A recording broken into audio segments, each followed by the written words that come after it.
নিগমের degree college রাজশাহীর honours প্রথম বর্ষের শিক্ষার্থীদের অনলাইন ক্লাসে স্বাগত। আশা করি যে যেখানে আছো ভালো আছো। আজকে আজকে আমরা ফিজিক্যাল কেমিস্ট্রি 1 এর প্রথম চ্যাপ্টার নিয়ে আলোচনা করব।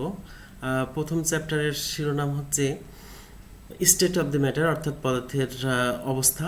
আজকে এই চ্যাপ্টারের অন্তর্গত যে টপিকগুলো নিয়ে আমরা আলোচনা করব সেগুলো হলো পদার্থের বিভিন্ন অবস্থা, অবস্থাভেদে পদার্থের কিছু বৈশিষ্ট্য। অবস্থাভেদে পদার্থের কিছু বৈশিষ্ট্য আছে, যেমন আন্তঃআণবিক শক্তি, আন্তঃআণবিক ফাঁকা স্থান ইত্যাদি নিয়ে আমরা আলোচনা করব। অণুর গতিশক্তি এবং স্থিতিশক্তি নিয়ে আলোচনা করব এবং অণুর গতিশক্তির সাথে সংশ্লিষ্ট এবং স্থিতিশক্তির সাথে সংশ্লিষ্ট সমীকরণ নিয়ে আলোচনা করব। গতির স্বাতন্ত্র মাত্রা নিয়ে আলোচনা করব। গতির স্বাতন্ত্র মাত্রার বিভিন্ন যে প্রকারভেদ আছে সেগুলো নিয়ে আমরা বিস্তারিত আলোচনা করব। শক্তির সমবন্টন নীতি, অর্থাৎ প্রিন্সিপাল অফ ইকুইপার্টিশন অফ এনার্জি, এটা নিয়ে আমরা আলোচনা করব। মূলত আজকে এই প্রথম চ্যাপ্টারের এই টপিকগুলো নিয়ে আমরা আজকে আলোচনা করব। আমরা এবার দেখব পদার্থ বলতে কি বুঝি। যাদের ভর আছে, যারা স্থান দখল করে এবং যাদের উপর বল প্রয়োগ করলে বাধার সৃষ্টি করে তাদেরকে পদার্থ বলে। এই মহাবিশ্বে যা কিছু আছে সব কিছুকে দুই ভাগে ভাগ করা যায়, একটা হচ্ছে পদার্থ আর একটা হচ্ছে শক্তি। শক্তি ব্যতীত আমাদের চারপাশে যা কিছু আছে তার সবই পদার্থ, যেমন মাটি, পানি, বায়ু ইত্যাদি যা কিছু আছে সবই পদার্থের অন্তর্গত। তো আমরা কি বললাম, যাদের ভর আছে, পদার্থ মাত্রই তার ভর হতে হবে, সেটা যে অবস্থাতেই থাকুক না কেন তার ভর থাকবে। পদার্থ কিছু স্থান দখল করবে এবং পদার্থের উপর বল প্রয়োগ করলে কি করবে, বাধার সৃষ্টি করবে। এই বৈশিষ্ট্যগুলো থাকলে আমরা তাদেরকে কি বলবো, পদার্থ বলবো। পদার্থের বিভিন্ন অবস্থা। পদার্থ সাধারণত চারটি মৌলিক অবস্থায় থাকতে পারে, চারটি ফান্ডামেন্টাল স্টেটে পদার্থ থাকতে পারে। সেই চারটি কি কি আমরা একটু দেখি। কঠিন অবস্থা, যাকে আমরা সলিড স্টেট বলছি। এরপরে তরল অবস্থা, যাকে আমরা লিকুইড স্টেট বলবো। গ্যাসীয় অবস্থা বা গ্যাসিয়াস স্টেট এবং প্লাজমা অবস্থা বা প্লাজমা স্টেট। এই চারটি অবস্থা, এই মৌলিক চারটি অবস্থা নিয়ে আমরা বিস্তারিত আলোচনা করব। এই চারটি মৌলিক অবস্থার বাইরেও অনেকগুলো পদার্থের অবস্থা আছে। এই চারটি মৌলিক অবস্থার বাইরেও আরও অনেকগুলো পদার্থের অবস্থা আছে। সেই অবস্থাগুলোর নামগুলো আমরা শিখব এবং তাদের মধ্য থেকে গুরুত্বপূর্ণ কিছু পদার্থের অবস্থা নিয়ে আমরা আলোচনা করব, যেমন তরল স্ফটিক, গ্লাস ইত্যাদি নিয়ে আমরা আলোচনা করব। তো আমরা প্রথমে এই চারটি মৌলিক যে অবস্থা পদার্থের সেটা নিয়ে আমরা সেটাতে আলোচনা যাওয়ার আগে একটা ছবি দেখি। সেখানে আমরা দেখতে পাচ্ছি এটা বরফ দিয়ে তৈরি মূর্তি, অর্থাৎ এটা কঠিন পদার্থ। পানির কঠিন অবস্থা হচ্ছে এখানে প্রকাশ করছে, এটা পানির তরল অবস্থা, আর এটা প্লাজমা অবস্থায় এবং এটা গ্যাসীয় অবস্থা, অর্থাৎ একই পদার্থ ভিন্ন ভিন্ন অবস্থায় থাকতে পারে। এই ছবির মাধ্যমে আমরা দেখতে পেলাম। আমরা যে পদার্থের চারটি মৌলিক অবস্থার কথা বললাম, এর বাইরেও আরও অনেক অবস্থা আছে। সেই অবস্থাগুলো নিয়ে আমরা নাম জানবো। প্রথমে নন ক্লাসিক্যাল স্টেট সম্পর্কে জানবো। নন ক্লাসিক্যাল স্টেটের মধ্যে আছে গ্লাস আছে, গুরুত্বপূর্ণ। Crystals with some degree of disorder, crystal কিন্তু কিছু পরিমাণ ডিসঅর্ডার আছে, অর্থাৎ ক্রিস্টাল মানে সুশৃঙ্খলভাবে কণাগুলো সজ্জিত থাকবে, কিন্তু ক্রিস্টালের মধ্যে এমন কিছু অবস্থা আছে যে কিছুটা ডিসঅর্ডার আছে, অর্থাৎ সুসজ্জিতভাবে অবস্থান করে না কণাগুলো, সেরকম কিছু আছে। তারপরে হচ্ছে লিকুইড ক্রিস্টাল স্টেট আছে, এটা নিয়েও আমরা আলোচনা করব। তার ম্যাগনেটিক্যালি অর্ডার্ড আছে, তারপরে হচ্ছে মাইক্রোফেজ সেপারেটেড আছে। এগুলো হচ্ছে নন ক্লাসিক্যাল স্টেট। আমরা এবার লো টেম্পারেচার স্টেট, কিছু কিছু অবস্থা আছে শুধুমাত্র নিম্ন তাপমাত্রাতেই অবস্থান করে, সেগুলো নিয়ে আমরা আলোচনা করব, সেগুলো নিয়ে আমরা জানবো। সুপারফ্লুইড, এটা একটা খুবই নিম্ন তাপমাত্রায় অবস্থান করে। Bows Einstein condensate, fermionic condensate, Rydberg molecule এবং quantum Hall state, photonic matter এবং ড্রপলেটন। এগুলো হচ্ছে নিম্ন তাপমাত্রায় এগুলো অবস্থান করে। এগুলো নিয়ে আমরা আলোচনা করব না, শুধু নামগুলো জানলাম যে কি খুবই নিম্ন তাপমাত্রায় পদার্থের কিছু অবস্থা পাওয়া যায়। সেই অবস্থাগুলো হচ্ছে কি superfluid, Bose Einstein condensate, fermionic condensate, Rydberg molecule, quantum Hall state, photonic matter এবং ড্রপলেটন। এরপরও আরও কিছু অবস্থা আছে, সেটা কি হাই এনার্জি স্টেট, অতি উচ্চ শক্তিতে কিছু পদার্থের অবস্থা পাওয়া যায়। সেগুলো কি degenerate matter, quark matter, colour glass condensate.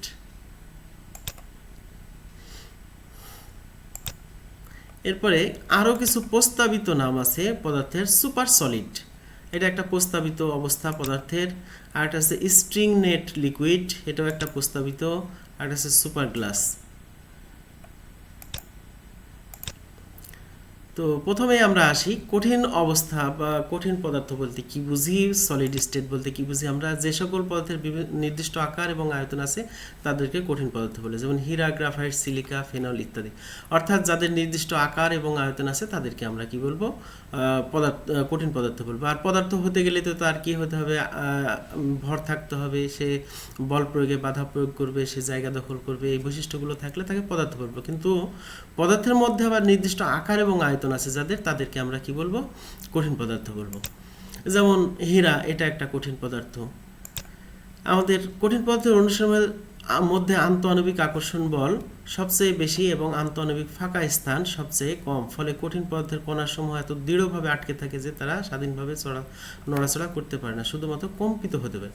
অর্থাৎ কঠিন পদার্থের অণুসমূহের মধ্যে আন্তঃআণবিক আকর্ষণ বল এত বেশি এবং তাদের মধ্যে আন্তঃআণবিক ফাঁকা স্থান এতই কম যে তারা নড়াচড়া করতে পারে না বললেই চলে, তারা নিজ জায়গা থেকে শুধু কম্পিত হতে পারে।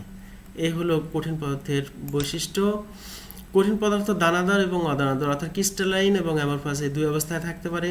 আবার ক্রিস্টালাইনের মধ্যে অসংখ্য ক্রিস্টাল আছে, আমরা জানি মনোক্লিনিক, টেট্রাহেড্রাল, হচ্ছে ফেস সেন্টার, বডি সেন্টার ইত্যাদি, কিউবিক। কঠিন পদার্থকে তাপ দিলে একটি নির্দিষ্ট তাপমাত্রায় তরলে পরিণত হয় এবং তরলকে শীতল করে পুনরায় কঠিনে রূপান্তর করা যায়। অর্থাৎ কঠিন পদার্থকে তাপ দিব, একটা নির্দিষ্ট তাপমাত্রায় গলে যাবে, সেটাকে তরলে পরিণত হবে, সেটাকে গলনাঙ্ক বলবো। আবার ওই গলে যাওয়া তরলকে শীতল করলে আমরা কি পাবো, কঠিন পাবো।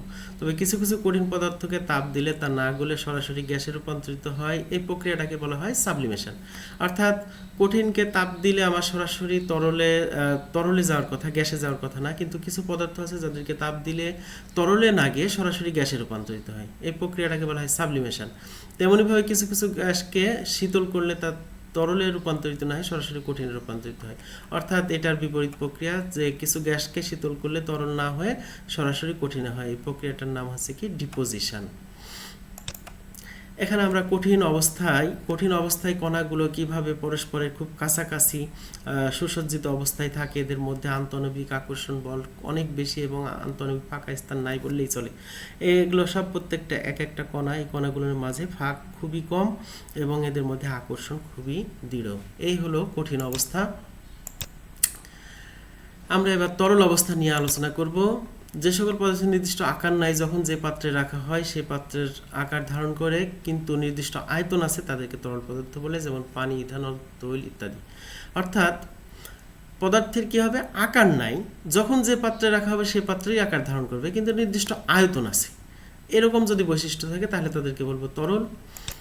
তরলের উদাহরণ আমরা দেখতে পাচ্ছি পানির একটা ফোঁটা, মানে পানি একটা হচ্ছে তরল পদার্থ। এই পানিকে গ্লাসে রাখলে সে গ্লাসের আকার ধারণ করবে, যদি আমরা জগে রাখি তাহলে জগের আকার ধারণ করবে, যে পাত্রে রাখবো সেই পাত্রের আকার ধারণ করবে। তবে যেখানেই রাখি না কেন তার একটা নির্দিষ্ট আয়তন থাকবে। তরল পদার্থের অনুসরণের মধ্যে আন্তঃআণবিক আকর্ষণ বল কঠিনের চেয়ে কম এবং আন্তঃআণবিক ফাঁকা স্থান কঠিনের চেয়ে বেশি।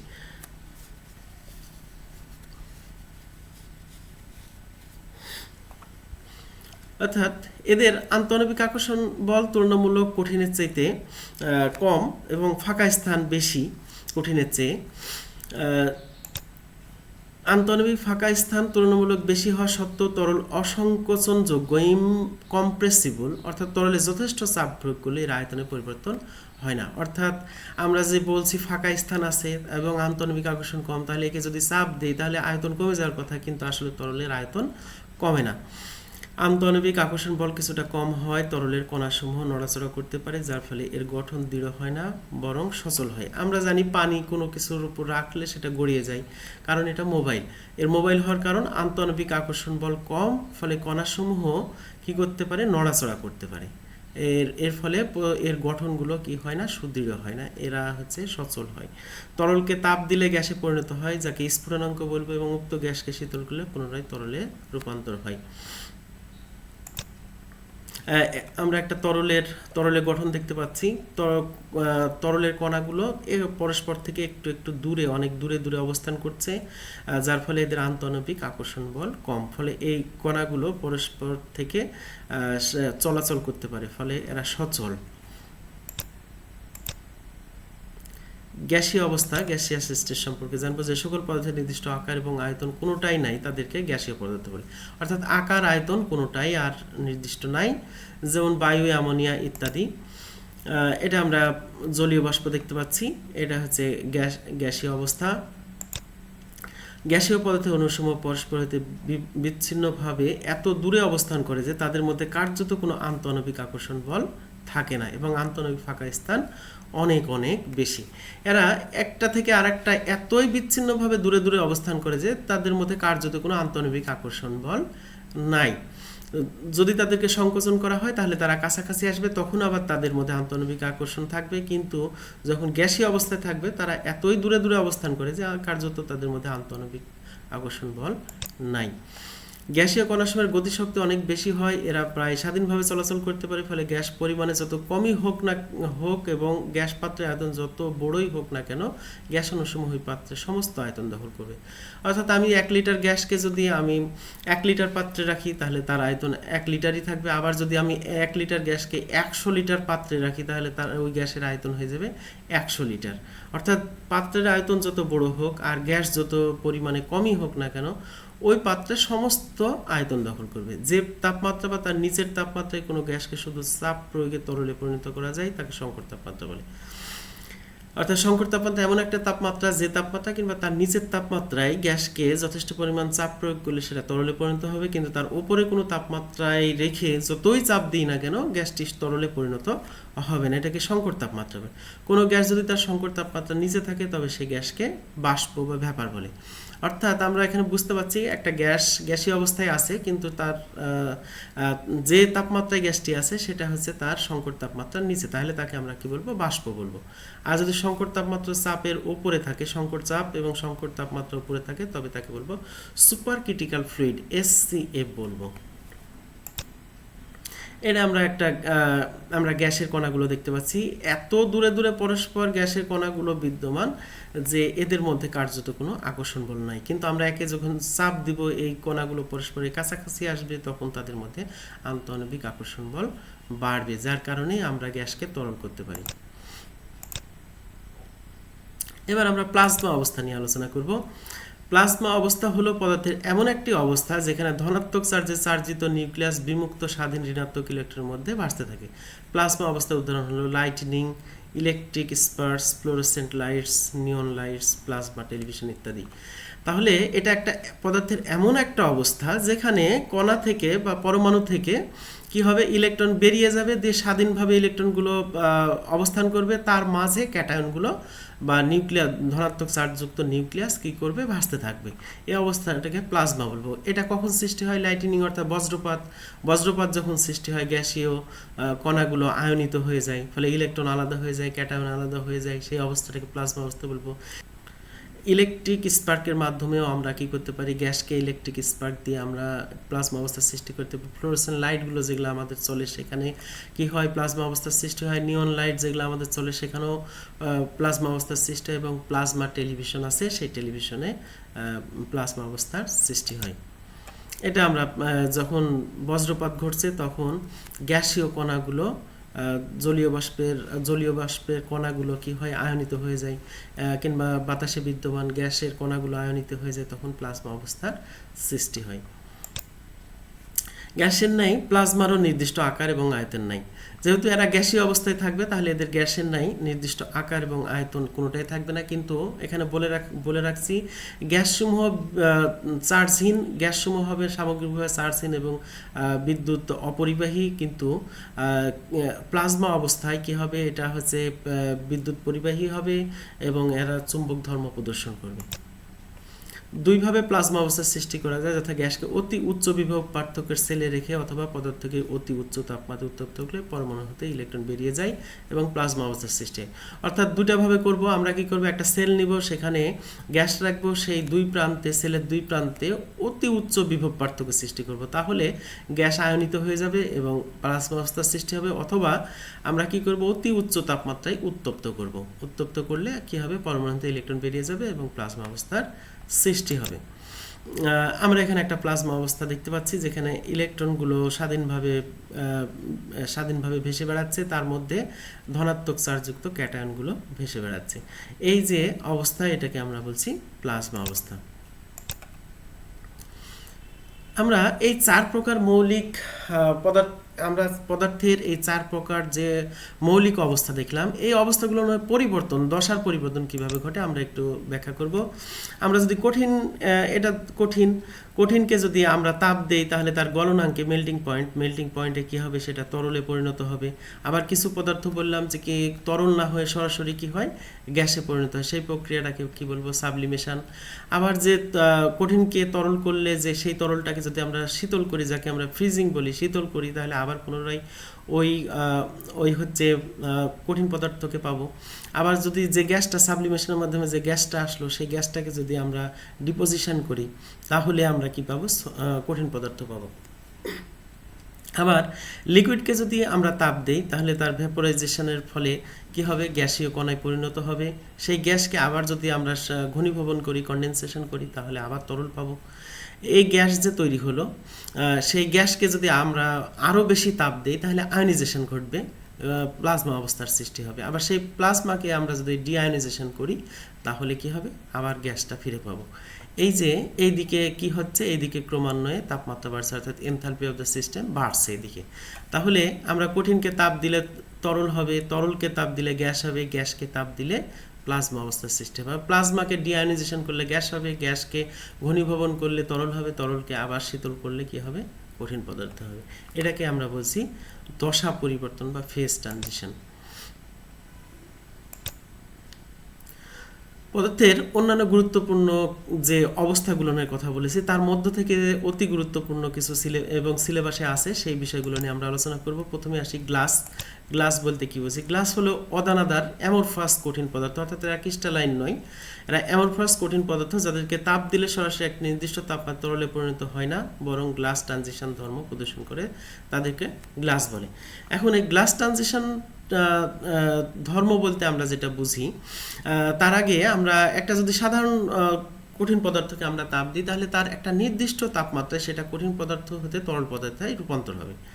কিন্তু এই গ্লাস জাতীয় পদার্থগুলো এমন একটা অবস্থা হয় যে কি তাদেরকে তাপ দিলে তারা হচ্ছে একটা নির্দিষ্ট তাপমাত্রায় হচ্ছে না কঠিন না তরল, এরকম একটা অবস্থা প্রাপ্ত হয়।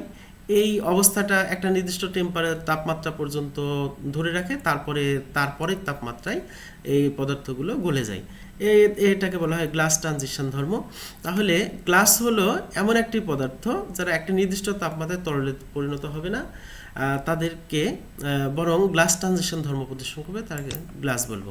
যেমন সিলিকা গ্লাস, ধাতুর অ্যালয় ইত্যাদি, এগুলা হচ্ছে কি, সিলিকন এবং অক্সিজেন। এটা হচ্ছে অক্সিজেন এবং এই ছোটটা হচ্ছে সিলিকন। তাহলে আমরা এরকম একটা বড় বৃহৎ অণু দেখতে পাচ্ছি।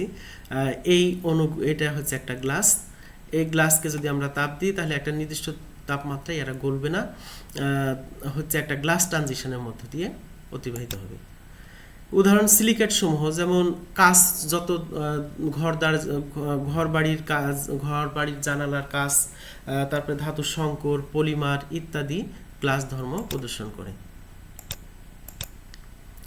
আমরা এবার তরল স্ফটিক নিয়ে আলোচনা করব।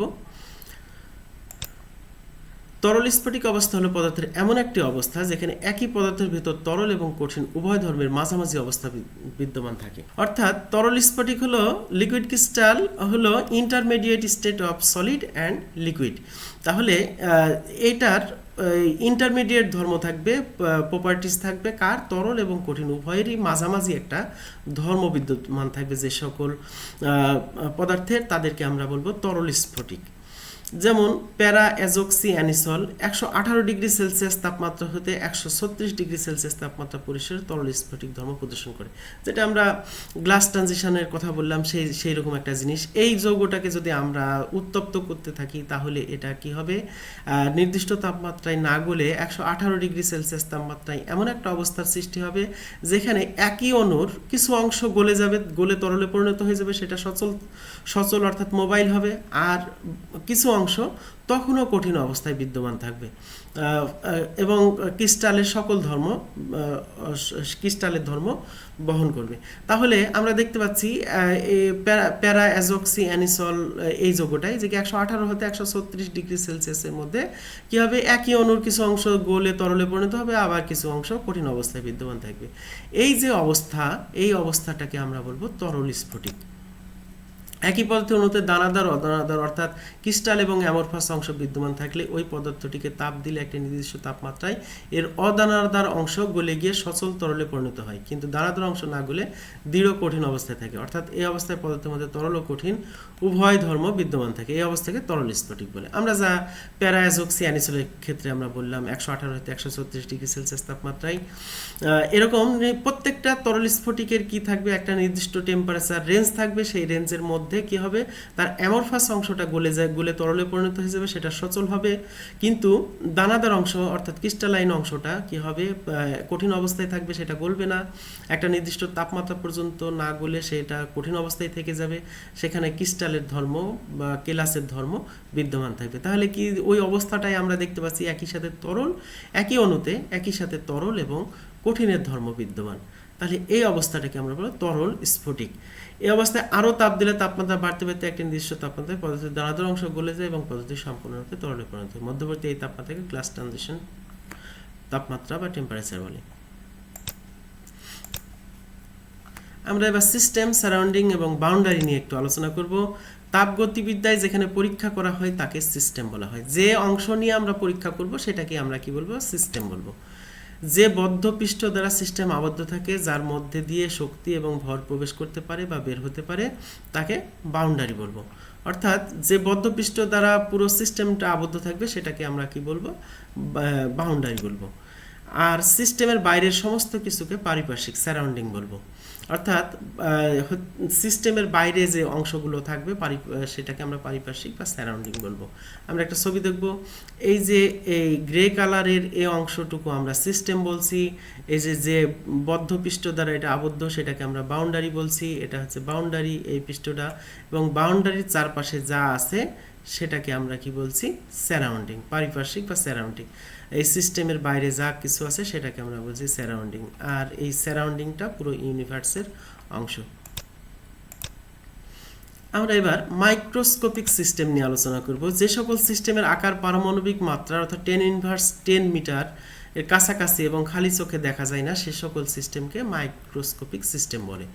তাহলে কি, যেগুলোকে দেখা যাবে না সাধারণত তাদের হচ্ছে মাত্রা হবে পারমাণবিক আকারের কাছাকাছি, অর্থাৎ 10 মিটারের কাছাকাছি, এদেরকে আমরা কি বলবো, মাইক্রোস্কোপিক। সকল পরমাণু, ইলেকট্রন অণুসমূহ, ছোট ছোট অণুসমূহ এই সিস্টেমের অন্তর্গত।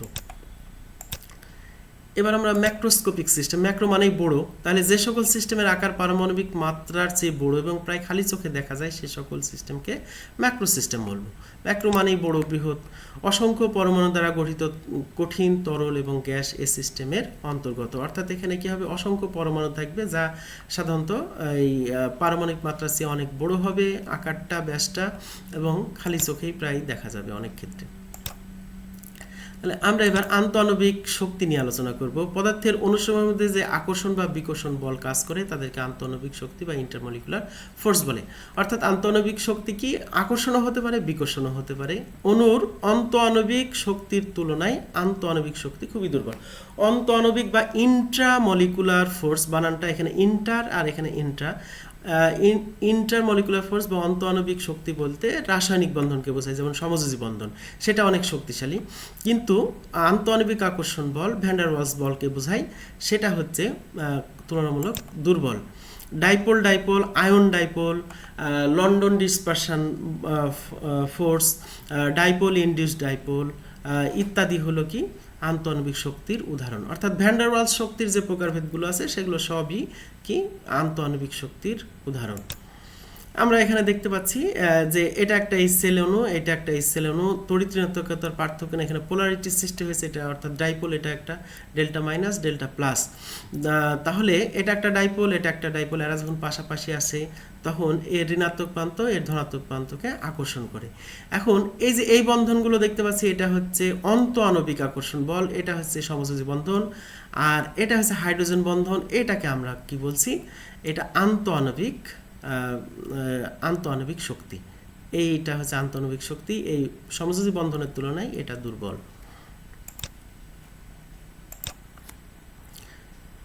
আমরা আন্তঃআণবিক স্থান বা আন্তঃআণবিক ফাঁকা স্থানও বলে, আমরা সেটা নিয়ে এখন একটু আলোচনা করব। প্রত্যেক পদার্থ অসংখ্য ক্ষুদ্র ক্ষুদ্র কণা, অণু, পরমাণু বা আয়ন দ্বারা গঠিত। পদার্থের এসব কণাসমূহ একেবারে ঘন সন্নিবিষ্ট থাকে না, বরং তাদের মাঝে কিছু ফাঁকা জায়গা থাকে। এই ফাঁকা জায়গাকে আন্তঃআণবিক স্থান বা আন্তঃআণবিক ফাঁকা স্থান বলে। কঠিন পদার্থে এই আন্তঃআণবিক স্থান খুবই ছোট, তরল পদার্থের তুলনামূলক বেশি। আমরা এখানে দেখতে পাচ্ছি কঠিন পদার্থে আন্তঃআণবিক ফাঁকা স্থান নাই বললেই চলে, খুবই কম, খুবই সামান্য, কিন্তু তরলে এসে দেখছি আন্তঃআণবিক ফাঁকা স্থান অনেক বেশি, আর সে তুলনায় গ্যাসের তো অনেক বেশি। কার্যত এদের মধ্যে অনেক ডিস্টেন্স বিদ্যমান, স্বাধীনভাবে চলাচল করে। এবার অণুর স্থিতিশক্তি নিয়ে আমরা আলোচনা করব। অণুর উপাদান, গঠন, বিন্যাস এবং এর অবস্থানের জন্য অণুতে যে শক্তি নিহিত থাকে তাকে স্থিতিশক্তি, পটেনশিয়াল এনার্জি অফ মলিকুল বলে। অণুসমূহের মধ্যে আকর্ষণ বা বিকর্ষণের ফলে অণু স্থিতিশক্তি লাভ করে। তাহলে অণুর স্থিতিশক্তি বলতে কি বোঝো, অণুর উপাদান অর্থাৎ কত কি নিয়ে গঠিত, গঠন, বিন্যাস অর্থাৎ স্ট্রাকচারাল অ্যারেঞ্জমেন্ট এবং এর অবস্থানের জন্য অণুতে যে শক্তি নিহিত থাকে তাকে আমরা কি বলবো, স্থিতিশক্তি বলবো। অণুতে স্থিতিশক্তি সঞ্চিত থাকে সমযোজী বন্ধন, আয়নিক বন্ধন এবং নিউক্লিয়ার শক্তির মাধ্যমে। কি হতে পারে, কোভালেন্ট বন্ডস হতে পারে, ইলেকট্রোস্ট্যাটিক ফোর্স হতে পারে, নিউক্লিয়ার ফোর্স হতে পারে। এই শক্তিগুলোর মাধ্যমে কি হয়, স্থিতিশক্তি সঞ্চিত থাকে। যে কোনো বস্তুকে তার অবস্থান হতে উপরে উঠালে বস্তুটি স্থিতিশক্তি লাভ করে, একে অভিকর্ষ স্থিতিশক্তি বলে। এর সমীকরণ হলো PE potential energy equal to mgh। M হলো বস্তুর ভর, জি অভিকর্ষ ত্বরণ এবং এইচ হচ্ছে উচ্চতা, অর্থাৎ স্বাভাবিক অবস্থা থেকে তাকে কত উচ্চতায় উপরে উঠানো হয়েছে। এটা হচ্ছে অভিকর্ষ স্থিতিশক্তি, এটা ফিজিক্সে পড়ানো হয়, কিন্তু আমাদের স্থিতিশক্তি, রসায়নে স্থিতিশক্তি বলতে বোঝায় তার সমযোজী বন্ধন, আয়নিক বন্ধন এবং নিউক্লিয়ার শক্তির মিলিত রূপ। আবার দুটি চার্জিত কণার মধ্যে বিদ্যমান স্থিতিশক্তিতে কুলম্বিক স্থিতিশক্তি বলে। অর্থাৎ দুটি চার্জিত কণার মধ্যেও কি হবে, একটা স্থিতিশক্তি সঞ্চিত হতে পারে। সেই শক্তিটার সমীকরণ হবে E = Q1 Q2 divided by 4πε0 r। আর হচ্ছে দূরত্ব, দুইটা চার্জের দূরত্ব হচ্ছে r1 এবং এদের চার্জ হচ্ছে Q1 এবং Q2।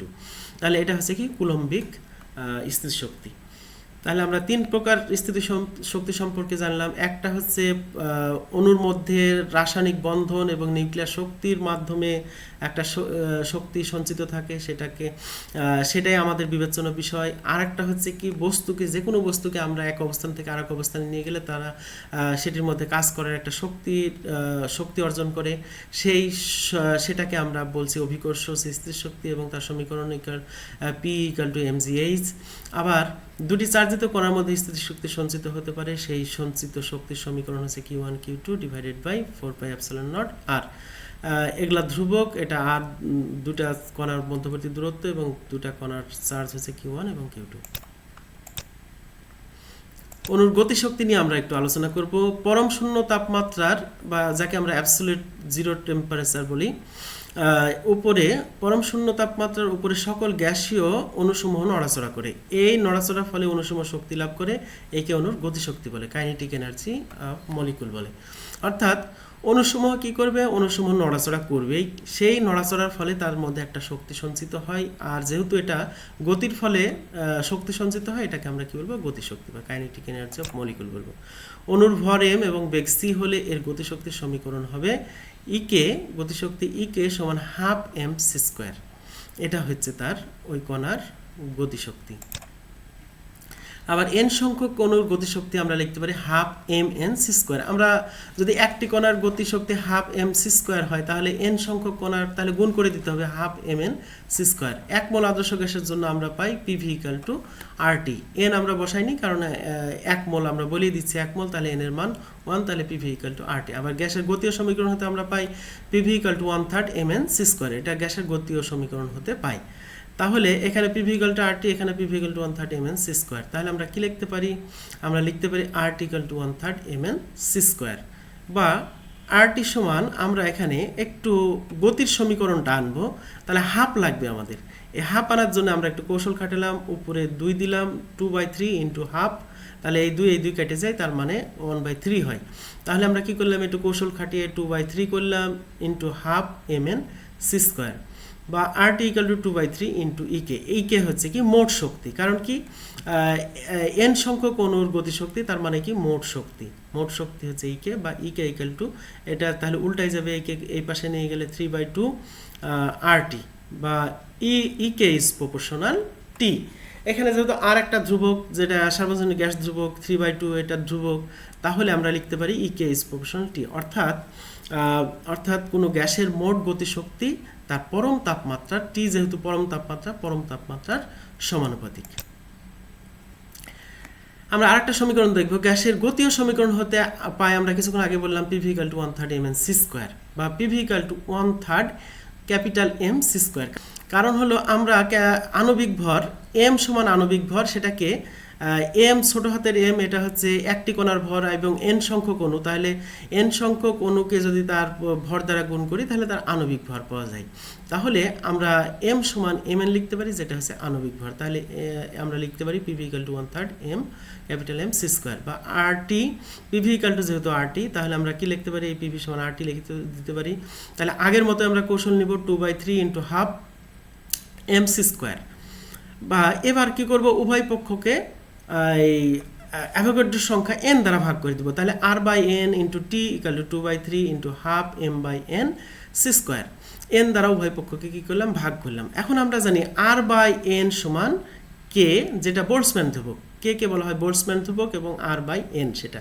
তাহলে আমরা এখানে লিখতে পারি কি KT = 2/3 × EK। এটা আবার কি EK? এটা হচ্ছে অণুর গতিশক্তি, একটি অণুর গতিশক্তি। কারণ কি এটা হচ্ছে আণবিক ভরকে তার অ্যাভোগাড্রোর সংখ্যা দ্বারা ভাগ করা হয়ে গেছে, তাহলে এটা আবার কি একটি অণুর গতিশক্তি বোঝাচ্ছে। তাহলে আমরা কি লিখতে পারি? EK সমান কি লিখতে পারি? EK সমান 3/2 KT। অর্থাৎ একটি অণুর গতিশক্তি হবে 3/2 × KT। এটা হচ্ছে আমাদের গতির সমীকরণ। এবার আমরা খুবই মজার জিনিস গতির স্বাতন্ত্র্য মাত্রা নিয়ে আলোচনা করব। গতির স্বাতন্ত্র্য মাত্রা বা degree of freedom of motion বলতে বোঝায় একটি গ্যাসীয় অণু শূন্যে যত উপায়ে স্থানান্তরিত, ঘূর্ণিত এবং কম্পিত হতে পারে তার সংখ্যা। অর্থাৎ অণুটি কত উপায়ে তার স্পেসে কি হতে পারে, মুভ করতে পারে, রোটেট করতে পারে কিংবা ভাইব্রেট করতে পারে, তার সংখ্যাটাকেই কি বলবো আমরা? গতির স্বাতন্ত্র্য মাত্রা। গতির স্বাতন্ত্র্য মাত্রা নির্ভর করে অণুতে কতটি পরমাণু আছে এবং অণুর জ্যামিতিক গঠন কেমন তার উপর।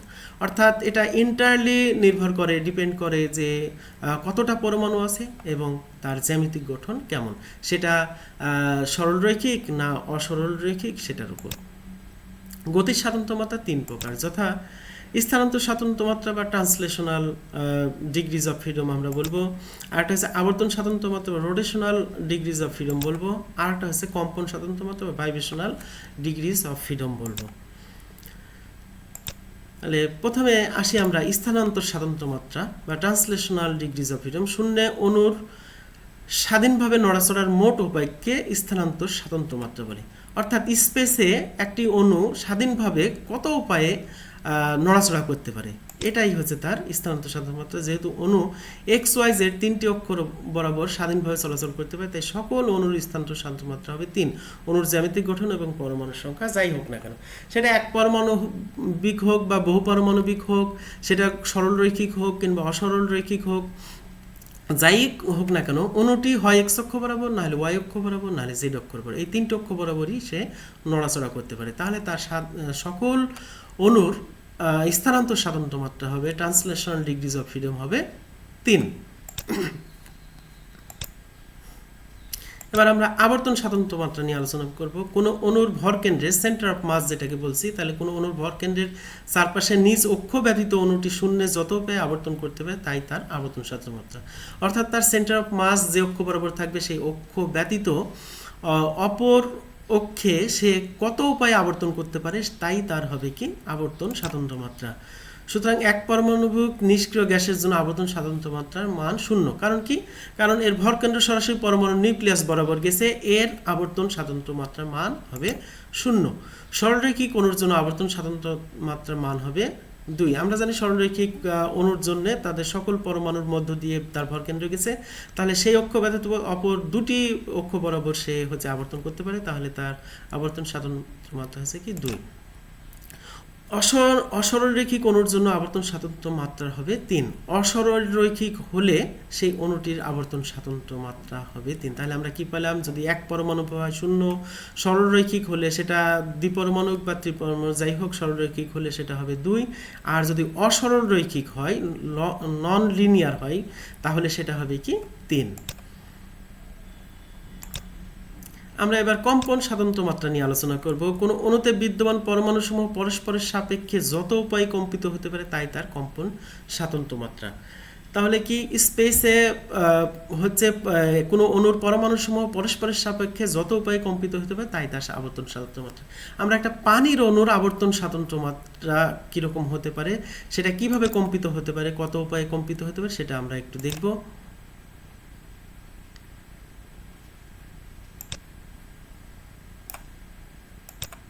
আমরা এখানে দেখতে পাচ্ছি এটা পানির অণু, এটা অক্সিজেন, দুই পাশে দুটো হাইড্রোজেন, তিনটাই পানির অণু। আমরা এখানে দেখছি এই বন্ডটা স্ট্রেস করছে আর এখানেও বন্ড স্ট্রেস করছে, তাহলে এই দুটার স্ট্রেচিং আবার একরকম না। এটা যখন সংকুচিত হচ্ছে এটা প্রসারিত হচ্ছে, আবার এটা দুটাই একসাথে সংকুচিত প্রসারিত হচ্ছে, তাহলে এই দুটা হচ্ছে কি স্ট্রেচিং।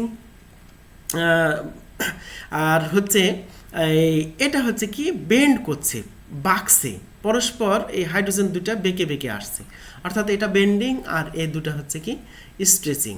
তাহলে এইভাবে আমরা পানির অণুর দেখলাম, প্রত্যেকটা অণুরই যত উপায়ে, এই 3 উপায়ে পানি হচ্ছে কি করতে পারে, এই 3 উপায়ে পানি কম্পিত হতে পারে, তাহলে তার আবর্তন স্বাতন্ত্র মাত্রা হবে, কম্পন স্বাতন্ত্র মাত্রা হবে 3। তাহলে যে কোনো অণু এইভাবে যত উপায়ে কি হতে পারে, কম্পিত হতে পারে, তাই হবে তার কম্পন স্বাতন্ত্র মাত্রা।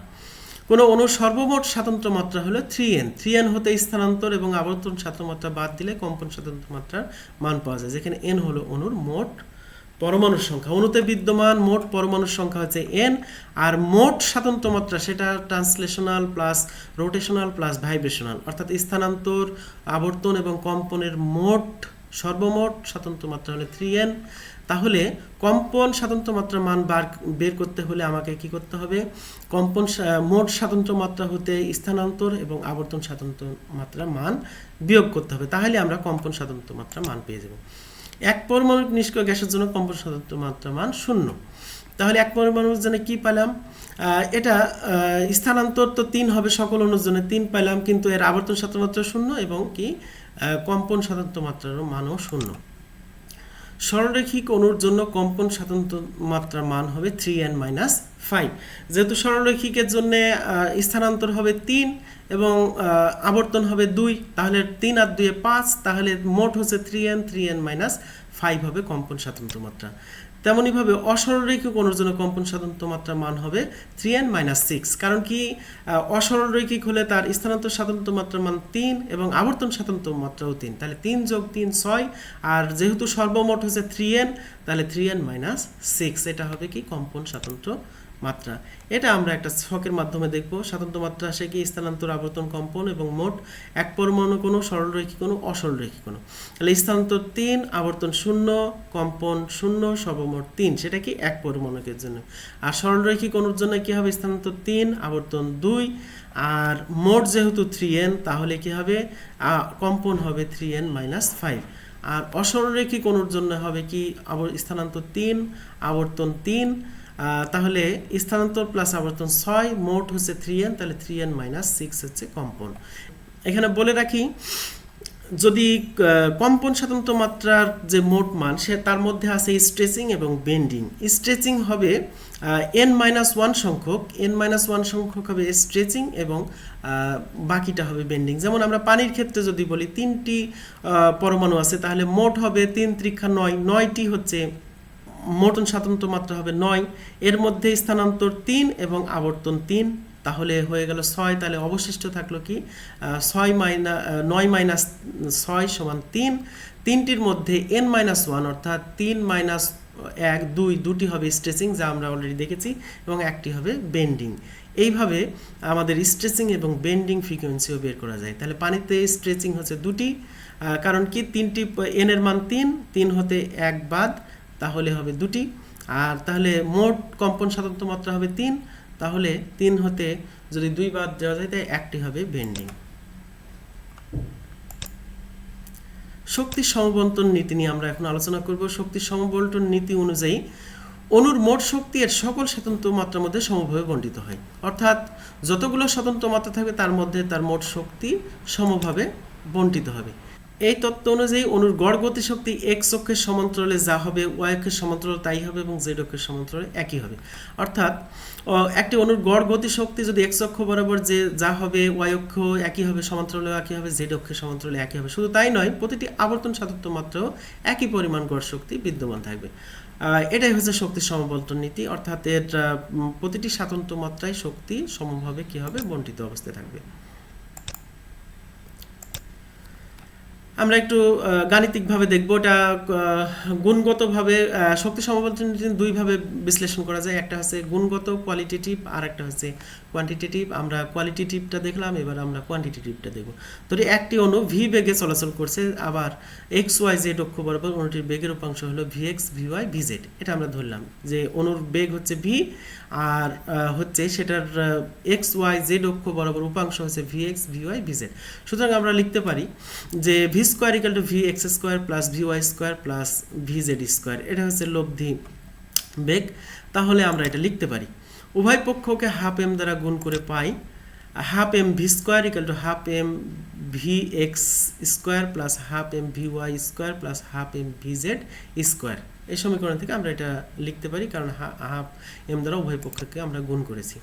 এটা আবার কি ইকে, তাহলে ইকে সমান ইকে এক্স এক্স অক্ষ বরাবর গতিশক্তি প্লাস ইকে ওয়াই ওয়াই অক্ষ বরাবর গতিশক্তি প্লাস ইকে জেড জেড অক্ষ বরাবর গতিশক্তি, বা এটা আমরা মান জানি 3/2 কেটি। ইকে মোট শক্তি সমান একটি অণুর মোট গতিশক্তি সমান হচ্ছে 3/2 কেটি। তাহলে ইকে x plus EK y plus EK z, এটা আমরা দেখলাম।